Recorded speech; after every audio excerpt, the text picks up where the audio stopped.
She hadn't expected the night to end like this. The concert lights still seemed burned into her eyes, blurry afterimages of neon pink and electric blue floating in the darkness as she stumbled along the forest path, clutching her dead phone as if it could magically switch back on out of loyalty.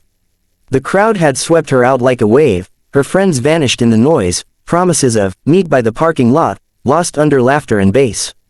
The rain began softly at first, like hesitant fingers drumming on leaves, then heavier, soaking her hair, her jacket, her shoes until every step squelched.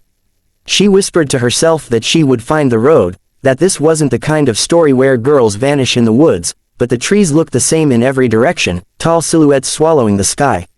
Exhaustion replaced panic, and her thoughts slowed, like the world itself was muffled. She remembered sitting down on a fallen log, hugging herself for warmth, meaning to rest, just for a minute, the music from the concert still echoing faintly in her ears. The last clear thing she felt was the cold creeping under her skin and the absurd thought that the stars looked like spilled glitter above her before everything faded into a deep, heavy sleep without dreams, as if the forest itself had closed its eyes around her and kept her safe or claimed her, she wasn't sure which. When she woke up, it was not the forest she saw, but a ceiling made of wooden beams, warm amber light pooling softly over rough-hewn walls. A fire crackled nearby, the smell of burning pine mixing with coffee and something savory she couldn't name. For a moment she stayed perfectly still, wondering if she was still dreaming, because she was wrapped in blankets that didn't belong to her, thick and soft, carrying a faint scent of detergent and something clean and masculine. Her heart thudded sharply as she realized she was no longer wearing her soaked jacket, that her boots were placed neatly beside the bed, that someone had moved her. She pushed herself up on her elbows and the room tilted. A mug sat steaming on a small table, a window showed a world of white fog and tall trees.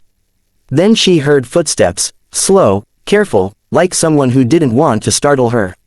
A man appeared in the doorway, broad-shouldered, hair slightly messy as if he'd been up all night, stubble shadowing his jaw, eyes warm but cautious. He carried a folded towel in one hand and paused when he saw her awake. "You're safe," he said quietly, voice low, steady, meant to anchor rather than control. "You were half frozen out there.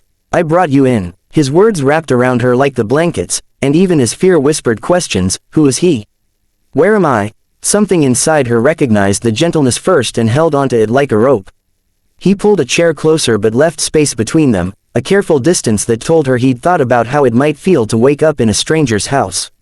He introduced himself simply, his name spoken like something he rarely used in conversation, preferring silence to unnecessary talk. Then he said the part that shifted the room from a stranger's cabin to a life, "My son's still asleep in the next room." The words, "single dad," hung unspoken but obvious in the quiet.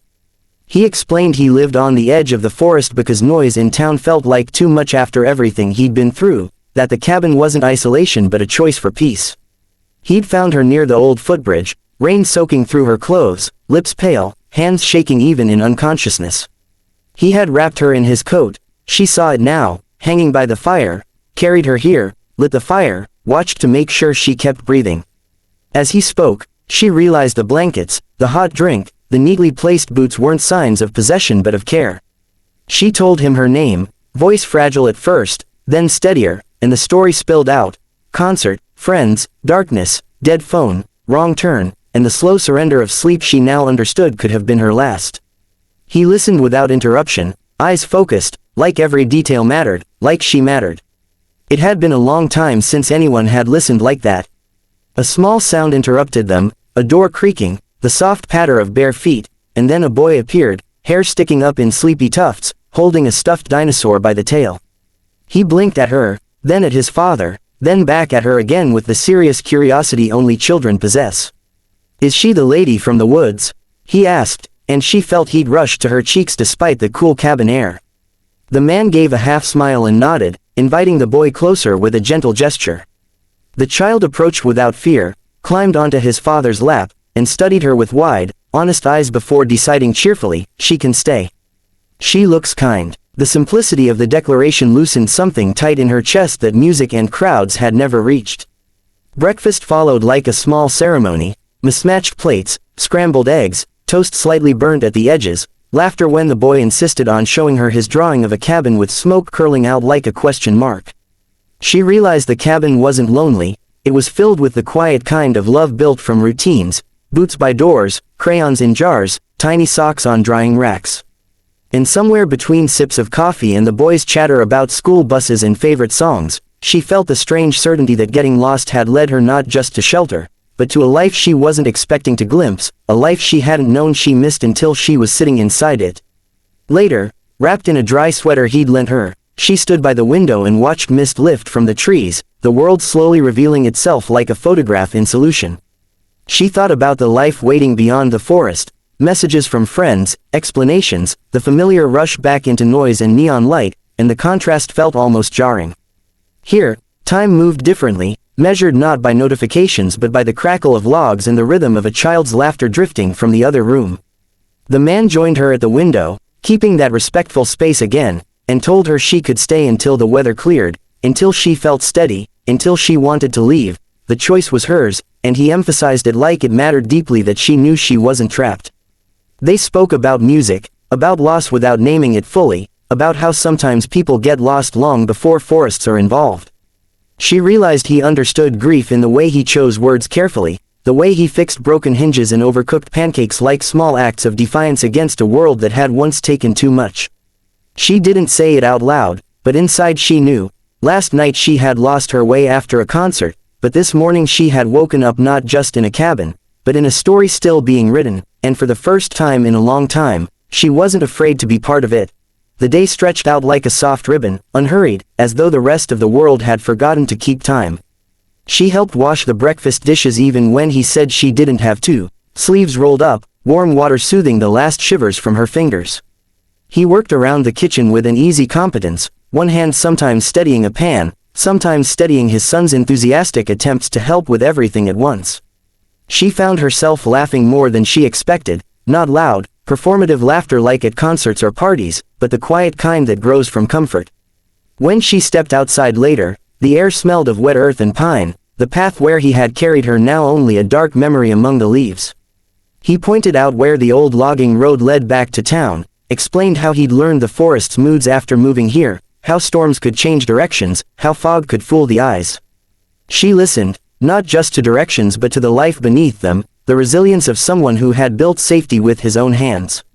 When the wind rose briefly and brushed her hair across her face, she didn't feel lost anymore. She felt held by the moment, by the cabin, by the strange certainty that last night's chaos had delivered her not to danger, but to a crossroads where her heart was finally quiet enough to hear itself. They sat on the porch steps while the boy constructed elaborate adventures in the yard involving sticks, a plastic truck, and dramatic sound effects. The man told her, in pieces, the story he usually kept folded away like an old letter. There had been love once, then illness, then long hospital corridors where sleep and hope blurred together until one of them ran out. He didn't say the word, widower, but it hovered there gently, wrapped in the way his eyes softened when he watched his son, in the pauses he allowed himself between sentences. She didn't rush in with platitudes, she simply listened, feeling the weight of what he carried and the strength it took to carry it with kindness still intact. In turn, she admitted that she had been drifting through her own life lately, filling silences with music, crowds, and noise so she didn't have to sit with the echo of decisions she hadn't made yet. They shared not dramatic confessions but small truths, and somehow those mattered more. The boy eventually climbed onto his father's shoulders with triumphant laughter, and she took a mental picture of them framed by the doorway of the cabin, sunlight spilling like blessing across the worn wood. A thought surprised her with its clarity. She wanted to belong somewhere like this, not perfectly, not instantly, but honestly. By afternoon, her phone had finally charged enough from the old outlet near the sofa to flicker back to life. Messages poured in like frantic birds, missed calls, worried texts, frantic question marks. For a moment the familiar rush tried to pull her back, explanations to craft, panic to soothe, the instinct to apologize for inconveniencing everyone by disappearing for a few hours. He noticed the look on her face and simply said, "You don't have to answer right now." It wasn't an invitation to run away from responsibility, it was permission to breathe. She set the phone face down on the table and looked around the room instead, sketches taped to the refrigerator, a small pair of boots by the door, a mug with a chipped rim clearly loved enough to keep. This place was not an escape from life, it was life, distilled. They made soup for lunch, the boy insisting that the noodles absolutely needed to be dinosaur-shaped for magic, and she found herself stirring the pot like she had always been part of these rituals. When she finally typed back to her friends, "I'm safe," she realized the words meant more than physical safety. She was safe inside herself in a way she hadn't been in a long time. In the quiet that followed lunch, rain returned in gentle waves against the roof, and the boy napped curled like a cat under a blanket on the couch. The man showed her the small workshop behind the cabin, full of half-finished wooden toys and repairs waiting patiently for time and energy.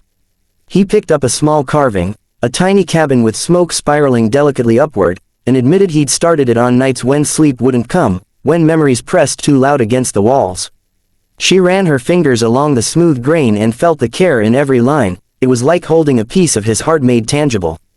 They stood close, not quite touching, the air charged with unspoken questions neither of them rushed to answer.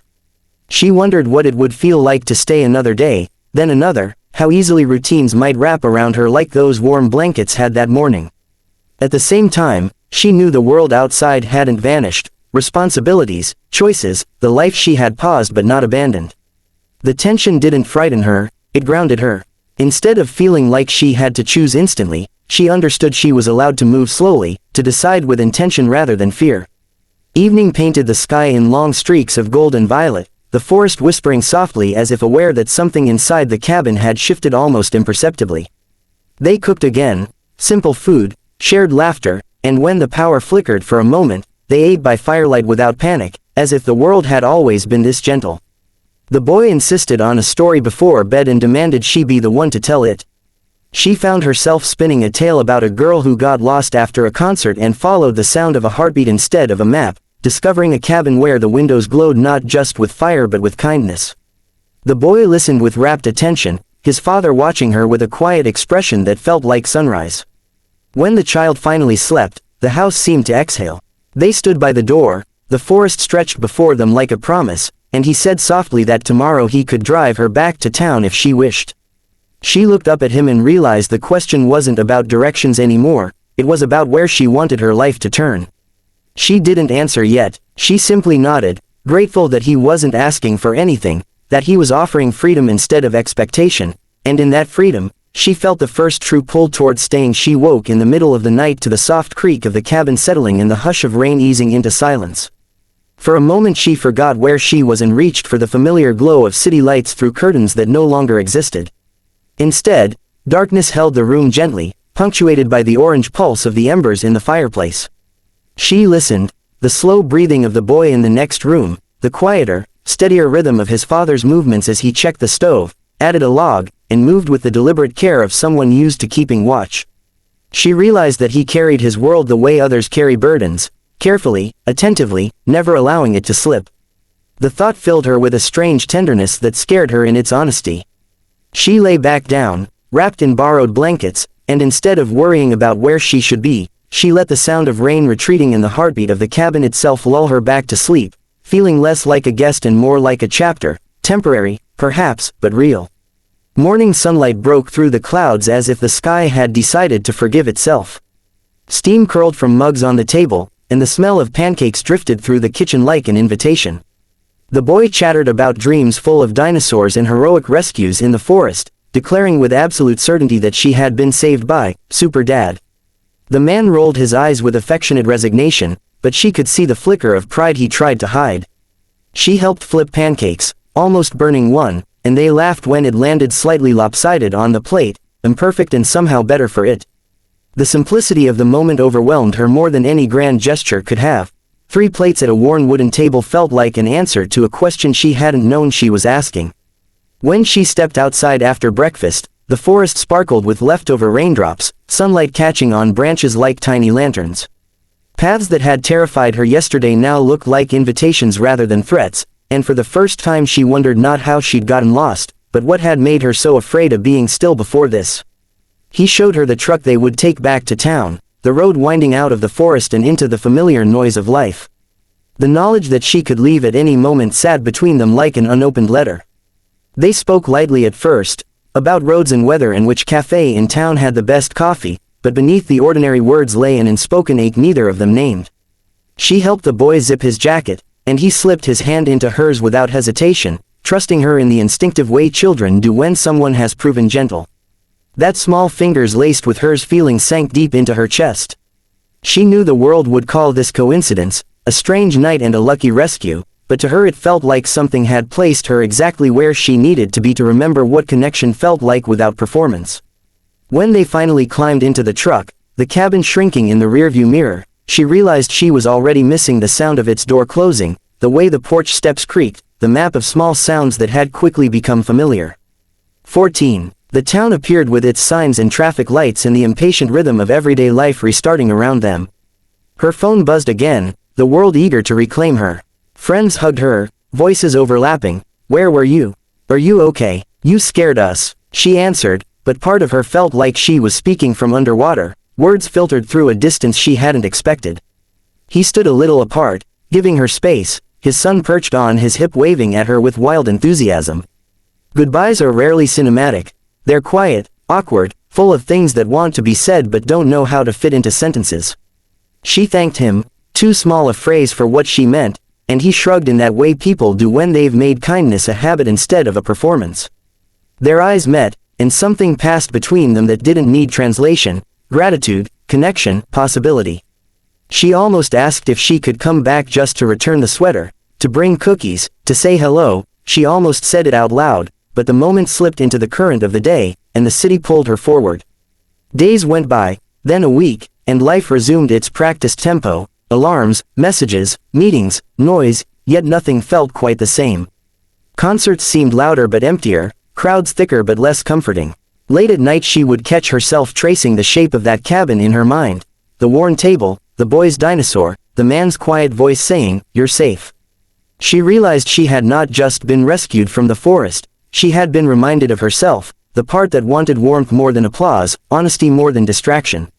Finally, one afternoon when the sky threatened rain again, she found herself driving without planning to, following the road out of town and into the trees that had once terrified her.